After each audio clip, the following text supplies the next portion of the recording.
Okay, so hi, this is a bit of a different one for me today. I've got a serious question, something that I need to ask my audience. That is you. So, when you go to my website, when you go to my Instagram page, what can you tell about me and my business from that? And the reason why I'm asking, do I look like a big company? Do I look like a big business? Do I look like a big manufacturer? Do I look like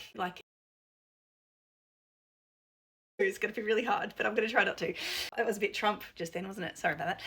I'm going to try really hard not to name names, but I've been thinking a lot about this the last few days. And the more I think about it, the more I just have to get this off my chest. So, um, I've been making butter bells for a really long time now, over 5 years.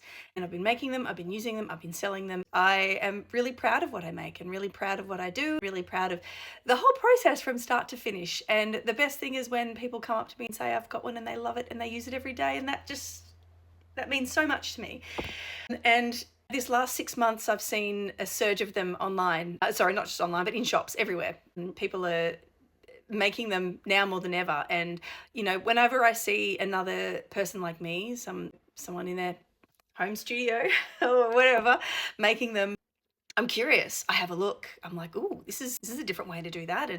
And I admire their craft. Goodness me, do I admire their craft. Sure, they're taking a little bit of the market share where I had a bit before and it's getting less and less, but I absolutely no shade. We're all doing this together, right? We're all hand making the best we can, running our small business the best we can. Sometimes it's a side hustle, but for me, this is my everyday full-time job, hanging out with clay all day.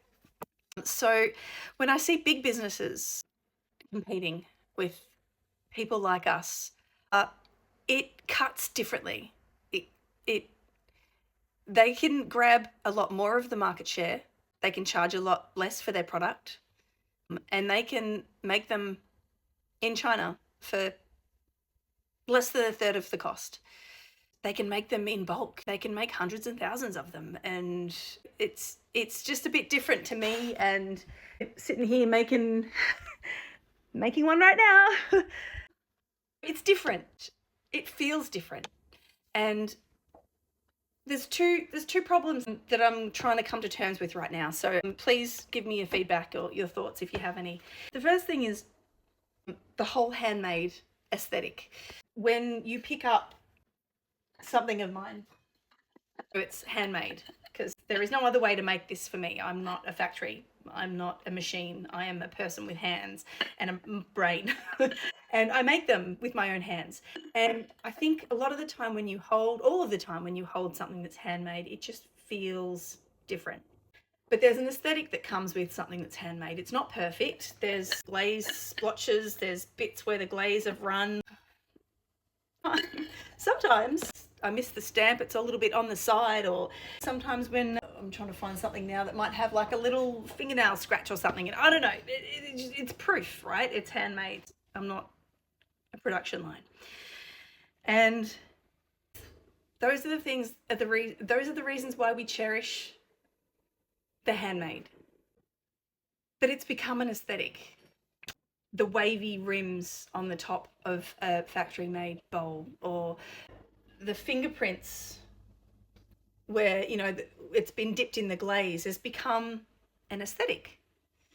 Factories, big designers, big companies are going, okay, let's produce that in a factory setting. How could they must spend a lot of time and money working out how to get hand fingerprints. You can actually see these are my fingers. That's where that goes.